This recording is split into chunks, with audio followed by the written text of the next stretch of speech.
दिन और आए मगर मैं नहीं थी, तो किसी काम से बहुत आई। इन्हीं की वजह से मुझे विलम्ब हो गया और आप निकल गई जी। कोई 1-1.5 घंटे थे, तो मैंने कहा चलो मैं ऐसा कुछ कर दूंगी कि आपको दोबारा आना पड़े। तो ये काव्य गोष्ठी इसलिए की गई कि मुझे मेरी अंदर से इच्छा है कि कलाकार और चित्रकार आपस में एक दूसरे से एक संवाद कायम करें। और ये कंपोजिट कल्चर की बात हम लोग पृथ्वी पे करते हैं कि फिल्म बनाना, पोइट्री लिखना या पेंटिंग करना या उपन्यास, ये सारी विधाएं एक ही हैं। आपके माध्यम अलग अलग हो सकते हैं उसको प्रकट करने का, उसको एक्सप्रेस करने का।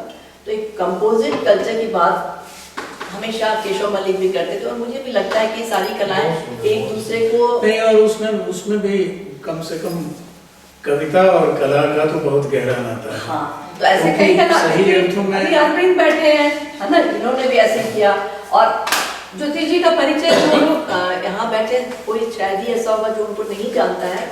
ललित कला एकेडमी की एक मैगजीन आती थी, आजकल शायद बंदी हो गई, जब से इन्होंने छोड़ा तब से वो बंदी चल रही है, आज तक उसका पुनरुद्धार नहीं हो पाया है। तो समकालीन कला ये देखते थे और उसको पूरा एक अच्छे कलेवर में उसको पेश करना। और हम लोगों ने कोविड के दौरान कुछ लाइव जो कन्वर्सेशंस किए, मृदा जी के साथ भी किया, ज्योतिष के साथ भी किया। और एक मेरी किताब है रोशनी का सफ़र, उसके ऊपर इन्होंने बहुत कुछ लिखा और एक उसमें भी मैंने एक्सपेरिमेंट किया, पोइट्री के साथ पेंटिंग्स हैं। मैं हर बार ऐसे कुछ कोशिशें करती हूँ और अब तो लगता है ये बातें रंग ला रही हैं, क्योंकि अशोक जी की चित्रकला और साथ में इनकी किताब भी आई है। तो ज्योतिष जी से बहुत सारे तरह तरह के रिश्ते हैं मेरे। एक ये भी है कि जहाँ से आते हैं इनकी बुआ का घर और हमारा घर एक जहाँ पे हमारा नेटिव प्लेस है। हाँ, तो अब और ज्यादा ना कह के ज्योतिष जी आप अपनी कुछ रचनाएं सुनाएं। और लोगों ने सुनाई केवल अरविंद ने पढ़ा है, अरविंद ने सुनाई और संगीता। मैं ना उम्र की वरीयता से चली, बीच में आपको आना था मगर आप आए नहीं, तो मैंने कहा कि अब आप पढ़ ले, फिर उसके बाद अशोक जी पढ़ेंगे। बिल्कुल बिल्कुल बिल्कुल। चलिए हम भी, अरे कविताएं आपको पता ही है, मैं कविता लिखता हूँ, छपने के लिए तो लिखता ही नहीं, लिखता हूँ तो फेसबुक पे डाल देता हूँ कभी कभी कुछ, और उसी में से सुनाइए। कविता लिखने से मुझे मानसिक संतोष होता है जब मैं बहुत तनाव में होता हूँ। ये कोई पीड़ा होती है, कोई दूसरा माध्यम नहीं मेरे पास। मैं डायरी नहीं लिखता, कविता ही लिख के अपने को अपनी एक तरह से विचिकित्सा करता हूँ, इसको इसमें कह सकते हैं। मैं दावा नहीं करता कि मैं कुछ लिखता भी हूँ, बस ऐसे ही। अरे सुनाइए। तय करने दीजिए कि आपको दावा करना चाहिए कि नहीं। नहीं समय ये औरों को फैसला करने दो, मेरा काम है लिखना। तब तक एक शेर सुना देती हूँ। बिल्कुल। ये मैं चलता रहूंगा, ठीक है। एक 2-4 लाइनें आगे फिर है।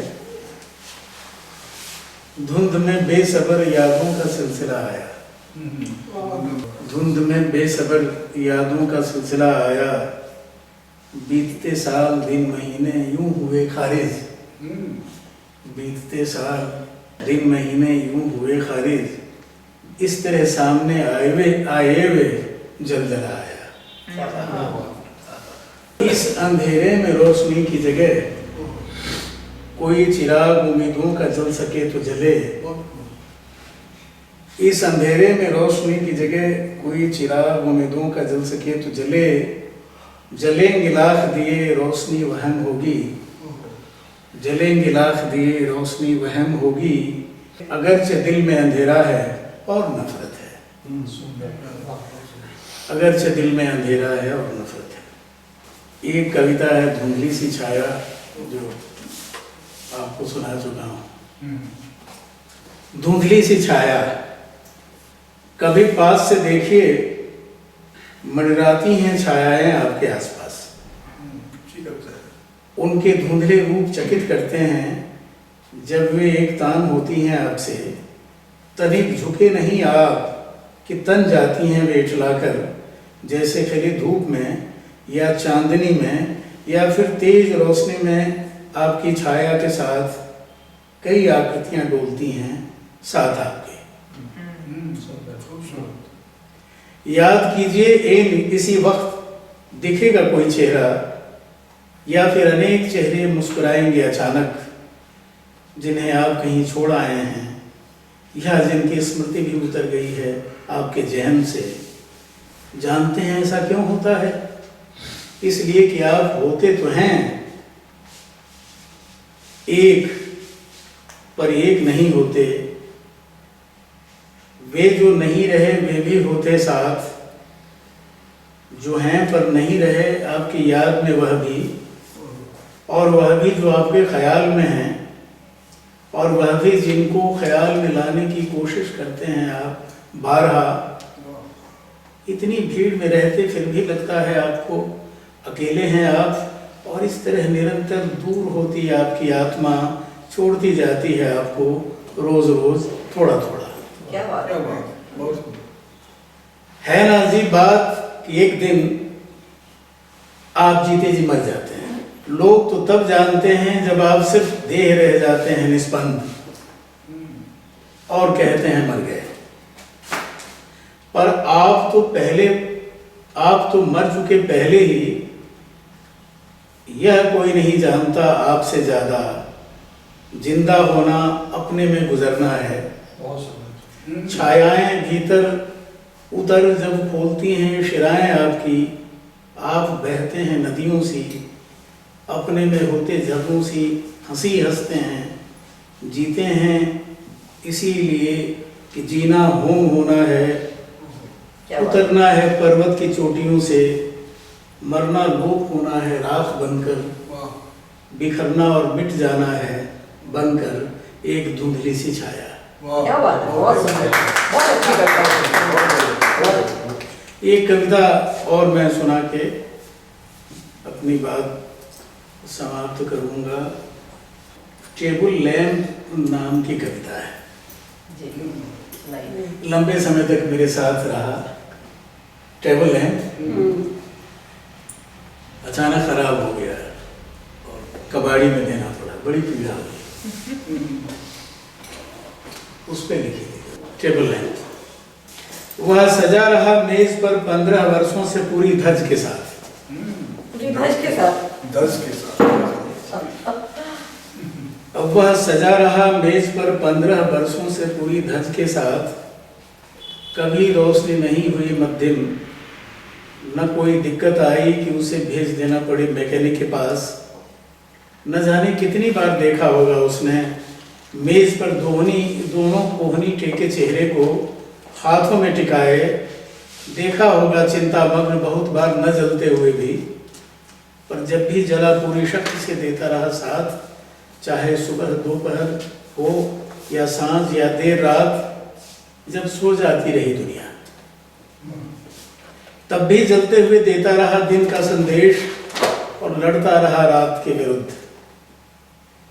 उसकी रोशनी में न जाने कितनी पढ़ी कविताएं, कितनी कहानियों में डूबे इतराए, बिसारे अपने को उपन्यासों में, चित्रों को निहारा तो बहस तलब सवालों से टकराए। इस तरह अपने से भी जब जब लड़ा, उसे एक टक दीठ पर दृष्टि जमाए और जलता हुआ ही देखा और पाया निरंतर जागते रहने का संकल्प। क्षोभ हुआ तो उसकी रोशनी ने हंसकर थामा, दुख हुआ तो भरोसे की दुहाई दी। एक एक दिन के गुजरते जाने का हिसाब हो या महीने और साल के बीत जाने की हो याद, उसकी रोशनी में सब कुछ दिखाई देता रहा जैसे उसके ट्यूब में कोई आंख जमी हो और उसके स्विच में चेतना हो। वह जहां रहा बिन झाड़ पोंछ के भी हमेशा देता रहा साथ, बिना किसी गिला शिकवा के। जब जब उससे काम न पड़ा या जब जब घर किसी उत्सव में हुआ शामिल, तब तब उसकी उपेक्षा हुई। उसे कहीं किसी कोने कोने में लुढ़काया जाता रहा, पर नहीं हुई उसे कोई भी शिकायत। वह तब भी अपने कर्तव्य को निभाता रहा और उसे देख हृदय में कोई शूल सी चुभती रही, इतने दिन उससे दूर होगा। अंधेरे में अंधेरे से लड़ने के कारण, पर अब जब अचानक उसकी आंख धुंधला गई, ढीले से हो गए उसके अंजर पंजर, वह विदा मांगने की मुद्रा में आ गया। कोशिश की बहुत, पर वह चाह कर भी अपनी उस धज में न लौट सका, और एक दिन बरसों पुरानी अपनी आंख को यूं तज देना पड़ा जैसे गाढ़ी रतौंधी अंधापन देकर बो देती है। गहरी रात उसकी कोरों में बार बार याद करके भी नहीं लौटा सकते उस उजास को जिसमें अंधेरे से लड़ा, और जिसकी लंबी स्मृतियों में अपने जीवन के बहुमूल्य 15 बरस मिला दिए। बहुत अच्छा। बहुत खूब, बहुत खूब। अब जब वह आगत विगत की चिंता से मुक्त होकर अपनी अंतिम यात्रा पर निकल चुका है, हृदय में एक लहर की भांति पुरजोर कामना उठती है, आ सको तो फिर आना अपने उसी रूप में। खोजूंगा मैं उन संभव जगहों पर अरे वाह, जहां तुम नए जन्म के साथ मिल क्या सकते बात हो। है, क्या बात है, बहुत बढ़िया। इंतजार करूंगा वाह, तब तक जब तक नहीं मिलते तुम, और काले हरफों पर जब तक नहीं फैल जाती तुम्हारी रोशनी। क्या बात है, इतनी रहस्यमय तरीके से उसको पेश बहुत किया गया है। बहुत टेबल लैंप आपको बोलने की जरूरत है, इस कविता का नाम होना चाहिए जो लास्ट लाइन है ना, हर फर्क पर बिखर जाओ। Exactly, फिर वो अपने आप हम हो एक जाएगा। मिस्ट्री क्रिएट कर देगा। हर फर्क पे बिखर जाओ, ये बिल्कुल टची थी, बहुत ज्यादा टची। सब सचमुच मैं इसी बात पर मुझे एक बात याद आ रही है। मैं एक फिल्म बना रही थी, मैंने 2-3 फिल्में बनाई हैं केशव मलिक के ऊपर। तो उनके घर में एक पीसी आ चुका था, रखा हुआ था सब कुछ, पर वो जब टाइप करते थे ना तो मैनुअल टाइपराइटर पे करते थे, इलेक्ट्रॉनिक पे नहीं, मैनुअल पे। उनकी वाइफ बोलती थी क्यों तुम इस पे नहीं काम करते हो, पीसी तुम्हारे लिए लाया गया है, तुम इस पे टाइप करो, इस पे करो। तो बोलते थे नहीं मेरा फ्लो ही नहीं होता है, मैं अपने मैनुअल टाइपराइटर पे ही ऐसे से करके टाइप करता हूँ तो ही होता। वो कागज लगाते थे, कार्बन लगाते थे, उस जमाने वाला पुराना टाइपराइटर, वो उनके जैसे इनका टेबल है वैसे उनका टाइपराइटर उनके जीवन का हिस्सा था। तो मैंने जब अपनी फिल्म बनाई तो ओपनिंग सीन जो है ना उसपे उनकी लंबी लंबी उंगलियां ऐसे ऐसे उसी टाइपराइटर पे चली, क्योंकि मुझे लगा कि टाइपराइटर उनके बिना अधूरा है और वो तो टाइपराइटर के बिना कुछ भी नहीं है, ऐसा वो बताते थे। तो कई चीजें होती है जिसके साथ आपका फिक्सेशन हो जाता है। जैसे मेरा एक पिलो है कि जब वो पिलो मेरे पास नहीं, मुझे नींद नहीं आती, लगता वही तकिया रहेगा तो मेरे को नींद आएगी। तो इस तरह के हमारे अपने एब्सर्ड फिक्सेशंस होते हैं।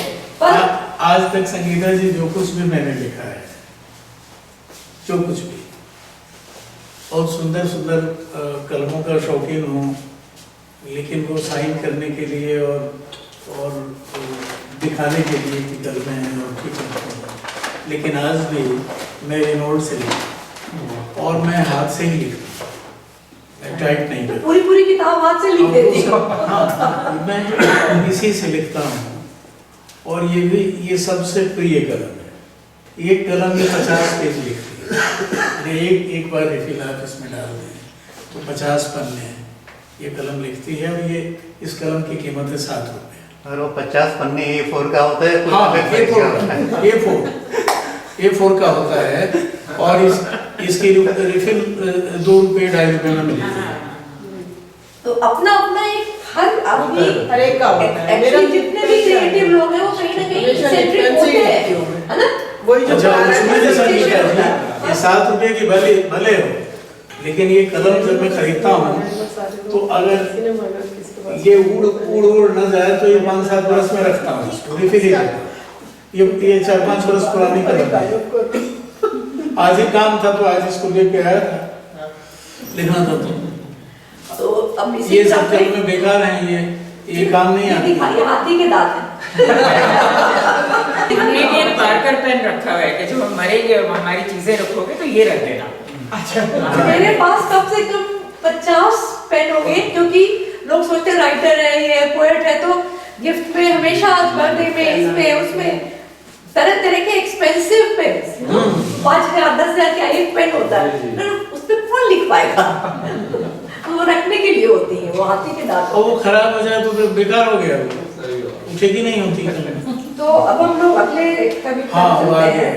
अब हम लोग अशोक जी को सुनेंगे। जो लोग अशोक जी से परिचित नहीं है, अशोक जी जयपुर में रहते हैं, लंबे समय तक दिल्ली में काम कर चुके थे एज अ जर्नलिस्ट। और कमलेश्वर साहब और लोगों ने ये बहुत यंग एज से इन्होंने बहुत अच्छी और गंभीर कहानियां लिखी, ऐसी ऐसी कहानियां लिखी। एक अपना के ऊपर है, अपना गोरखा टाइपराइटर। तो उस तरह की एक्सपेरिमेंटल स्टोरीज लिखना मतलब अद्भुत है इनकी। मैंने देख सारी पढ़ी। हाँ, तो वो कहानियां इनकी एकदम अलग तरह की थी। कहानियां इन्होंने बहुत सारी लिखी, उपन्यास से इनका अंग्रेजी में भी लिखते हैं। पर अब अचानक इनको ये लगा कि अपनी सारी कविताओं को जमा करके एक संग्रह बनाए। तो इनके ऊपर ऐसे ऐसे जुनून अचानक चढ़ते हैं। तो ये नया संग्रह आया है जिसका नाम है कुछ बिखरा हुआ सा। तो बहुत कुछ बिखरा हुआ सा। तो अब इस संग्रह का हम लोगों ने जिस दिन इनकी एग्जीबिशन ओपन हुई थी 2 तारीख को मृदुला जी ने इस पुस्तक का लोकार्पण भी किया था। और एक आज इनकी एग्जीबिशन का अंतिम दिन है। तो मुझे लगा कि शुरुआत जिस आगाज अच्छा हुआ था तो अंत भी उसको हम लोग एक स्टाइल से करते हैं। तो एक कवि और कवियों को सुने, अपने दोस्तों को सुने। ये हम लोग जो कुछ भी करते हैं पृथ्वी में वो बहुत अनौपचारिक होता है, इनफॉर्मल, एक इंटीमेट स्पेस है। जो आपको बहुत बड़े बड़े हॉल्स मिल जाएंगे, ऑडिटोरियम्स मिल जाएंगे, अच्छे सब कुछ मिल जाएगा, पर जो यहाँ अपनापन मिलेगा वो ही एक रेयर हमारा है कि हम लोग बहुत जितने लोग बैठे हैं उनसे मजाक भी करते हैं, उन लोगों से हमारी वो भी होती है। तो ये एक इंटीमेट स्पेस है। इस इंटीमेट स्पेस पे पोइट्री पढ़ने का एक मजा है, कुछ और है। और आर्ट के बीच में बैठना तो इन्हीं का आर्ट है, इन्हीं की किताब है, अब ये पढ़े। एक्चुअली मैं वैसे तो पेंटिंग एग्जीबिशन के लिए आया था, बट फॉर्चुनेटली चूंकि कलेक्शन भी मेरा साइमल्टेनियसली छप गया, तो मैं सोचा कि दोनों काम एक साथ कर लूँ। और संगीता जी ने इसको एग्री कर लिया कि आप किताब भी ले आइए। और मृदुला जी जिस दिन उद्घाटन किया था उस दिन मृदुला जी थी, तो उन्होंने किताब को इसमें से एक कविता भी सुनाई, मैं शेयर किया। तो चूँकि हम लोग कविता पर ही आ रहे हैं तो सीधा let's start with this point. कुछ कविताएं जैसे आपने सुनी थी या सुनाई थी या मैंने सुनी थी, उसमें से अलग हटके कविता सुनाऊंगा जी। अभी सौमित्र के साथ में करता था, कुछ कविताएं सौमित्र की मैंने सुनी, कुछ मैंने इनको सुनाई। आज कोशिश करता हूँ मैं बिल्कुल नहीं करता सुनाऊँ। अचानक मेरे सामने एक पेज आया, कोई तो है वहाँ अनुपस्थित भी, कोई तो है वहाँ अनुपस्थित भी, कोई तो है अनुपस्थित वहाँ भी, कोई तो है अनुपस्थित वहां भी, हत्यारों को देखता हुआ।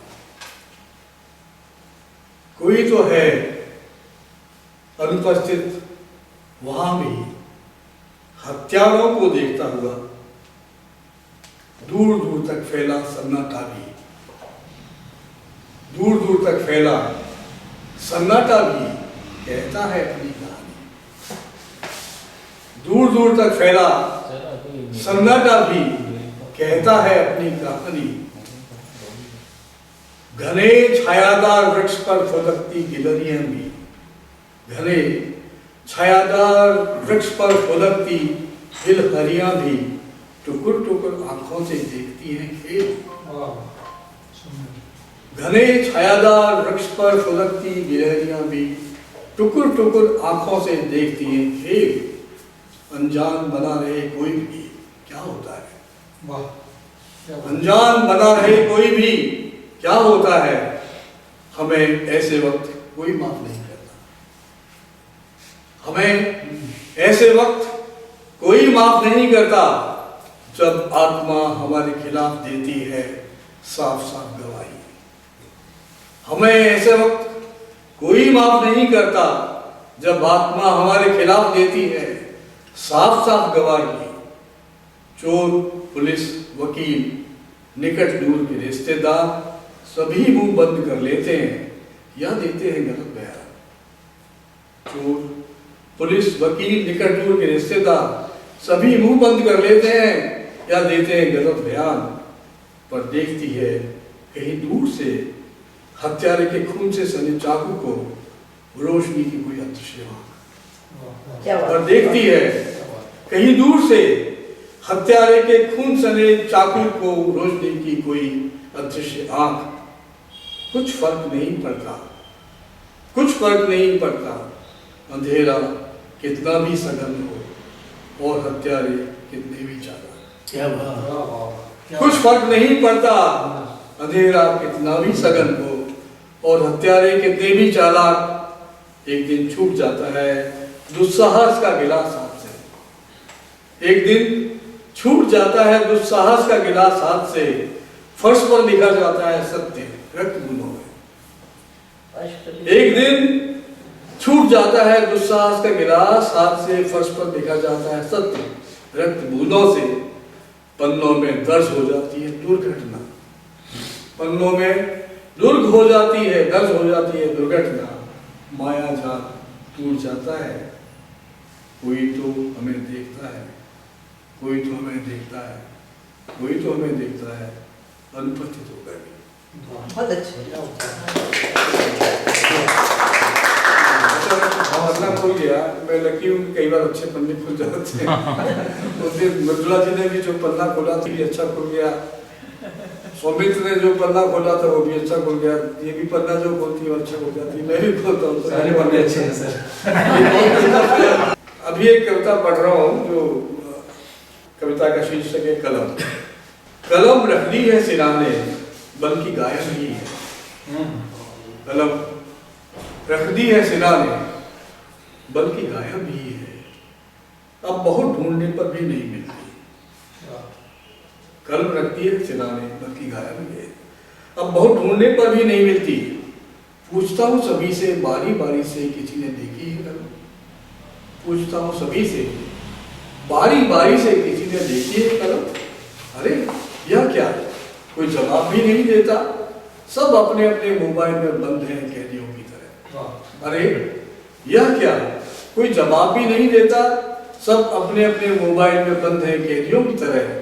और मेरी तासदी कलम ढूंढनी है केवल मुझ अकेले को, और मेरी तासदी कमल ढूंढनी है केवल मुझ अकेले को ही।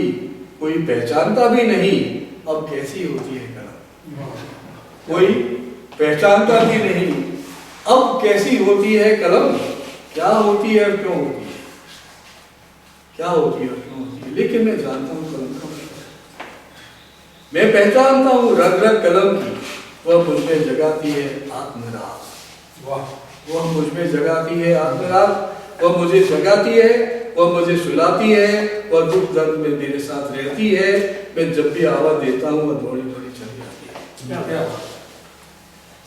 उसे मैं सदा रखता हूँ अपने सिरहाने, उसे मैं सदा रखता हूँ अपने सिरहाने। लेकिन जाने क्यों गायब हो गई कलम, लेकिन जाने क्यों गायब हो गई कलम। कहीं रूठ कर चली तो नहीं गई, खो तो नहीं गई, यह सोच कर ही मैं सिहर उठता हूँ। नहीं वह खो नहीं सकती, मैं उसे ढूंढ रहा हूँ। वह खो नहीं सकती, मैं उसे ढूंढ रहा हूँ। वह मेरे हृदय की धड़कन है, वह मेरी सांसों में घुली मिली है। लेकिन दोस्तों मुझे अब नए सिरे से खोजना होगा। उसकी पहचान बदल गई है थोड़ी सी, उसकी पहचान बदल गई है थोड़ी सी। शायद अब वह मोबाइल बन गई, छोटा सा हल्का सा हिस्सा, अब वह मोबाइल बन गई, अब थोड़ा सा चेंज हो रहा है। अब वह हर हाथ में है, अब वह हर हाथ में है, एक हथियार की तरह, एक हथगोले की तरह। अब वह हमारे हर संघर्ष की साक्षी है। वह हंसी है, वह खुशी, वही आग, वही जल। मैं हूं वह है मैं। एक अक्षर, एक किताब, एक पोस्टर, एक विज्ञापन, यही है सारी दुनिया। वह पड़ी है, वह पड़ी है, वह पड़ी है ब्रह्मांड की सिरा। क्या ज़्यादा सुन के और भी अच्छा लग रहा है। वो पड़ी है ब्रह्मांड के सिराने। हाँ, इस ब्रह्मांड के सिराने जब मैं आया तो मुझे बड़ा संतोष मिला। मैंने कहा कहीं खत्म हो गई कविता। कविता या कोई भी रचना जब आप खत्म करते हैं, चाहे पेंटिंग बनाए या कहानी को लिखे, तो अंतिम बात की जो है उसको डिसाइड करता है कि अच्छी है। हाँ, मेरा ये सोचना है, यदि अंतिम वाक्य आप अच्छा नहीं लिख सकते, शुरू तो में कुछ भी करिए आप, किंतु अंत यदि आप वही नहीं लोग अंतिम वाक्य पढ़ते ही नहीं। क्लाइमैक्स नहीं, बट समथिंग स्पेशल वहीं पे पूरी वो Means गीत अंतिम अंदर वाक्य पढ़ते ही नहीं। मीनिंग जो है, अच्छा कई लोग इधर उधर से पढ़ते हैं एट रैंडम, जैसे मैं आमतौर पर पढ़ता हूँ, कोई उपन्यास पढ़ता हूँ, बीच में पढ़ा पीछे पढ़ा, बट फिर बाद में होता हूँ अंतिम वाक्य क्या है तो मुझे समझ में आया। तो दो कविता है इसमें एक कविता और सुनाइए। इसमें सिर्फ एक वाक्य मैं जोड़ रहा हूँ जी कि कोई भी रचना पूर्ण तो कभी होती नहीं, जी। अधूरे में ही उसकी पूर्णता है। नहीं तो अगली रचना नहीं की जा सकती अगर अधूरे में ना छूटे वो, उसका अधूरापन ही तो आपको नई अधूरा ही रचना है। करने के लिए बाध्य कर देता है। दुनिया में कोई रचना ऐसी नहीं है। छोटी सी कविता सुनाइए। तभी तो सही सीरीज बन ज्योतिष छोटी कविता सुनाइए। हाँ ठीक है। फिर आप कहेंगे तो बाद में लास्ट में और सुनो एक कविता हाँ छोटी सी। ठीक। अभी हम लोग क्योंकि हम सब लोग एक विशेष प्रकार के मुहावरे से ग्रस्त हैं। इनसे भी तो सुनो। हाँ बस एक कविता छोटी सुना। एक बहुत सालों से हम एक मुहावरे से ग्रस्त हैं। उस मुहावरे के एक कुछ अलग तरह का दूसरा मुहावरा मैं सुना जी 63 नंबर की कविता है। उसका शीर्षक है बुरे दिन आने वाले। दोपहर की नींद मीठी होती है। सुना? दोपहर की नींद मीठी होती है, रात की कड़वी। दोपहर की नींद मीठी होती है, रात की कड़वी अफीम के डोडों के रस की तरह। दोपहर की नींद मीठी होती है, रात की कड़वी अफीम के डोडों के रस की तरह देर तक नहीं आती। बहुत बहुत से सपनों के गुच्छे एक दूसरे में उलझे, किसी तरह जैसे कैद से छूटकर बाहर निकलते छोटी खिड़की से अपने पुराने कपड़ों और स्मृति के साथ। हमेशा ऐसा नहीं होता। बहुत से सपनों के गुच्छे एक दूसरे में उलझे, किसी तरह जैसे कैद से छूटकर बाहर निकलते छोटी खिड़की से अपने पुराने कपड़ों और स्मृति के साथ। ऐसा हमेशा नहीं होता, केवल कभी कभी भी नहीं। इन दिनों अक्सर होता है ऐसा, बुरे दिन आने वाले। क्या बात। इन दिनों अक्सर होता है ऐसा, बुरे दिन आने वाले। बहुत अच्छा।